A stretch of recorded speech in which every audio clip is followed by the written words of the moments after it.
News Tamil கழுகு.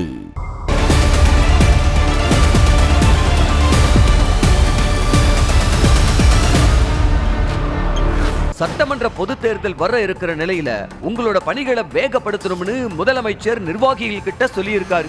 அதோட யார் யார் தெருமுனை கூட்டங்கள் பிரச்சார கூட்டங்கள் அதிகம் நடத்துறீங்கன்னு மினிட் புத்தகத்தை பார்த்து தெரிஞ்சுக்கிறதாவும் சொல்லியிருக்காரு முதலமைச்சர். பணிகள்ல தொய்வு இருக்க கூடாது, வீடு வீடா போய் பிரச்சாரத்தை தொடங்குங்கன்னு சொல்லியிருக்காரு. திமுக கூட்டணி ரொம்ப வலுவா இருக்கு, இன்னும் சில கட்சிகள் கூட நம்ம கூட்டணிக்கு வரலாம்னு ஹிண்ட்டும் கொடுத்திருக்காரு முதலமைச்சர். அதே சமயம் உள்ளாட்சி பதவிகள்ல சில பேர் மேல புகார் வருது, மறுபடியும் நடக்காம பாத்துக்குங்க, இல்லன்னா கடும் நடவடிக்கை எடுக்கப்படும்னு எச்சரிக்கையும் முதலமைச்சர் தரப்பிலிருந்து விடப்பட்டிருக்கான்.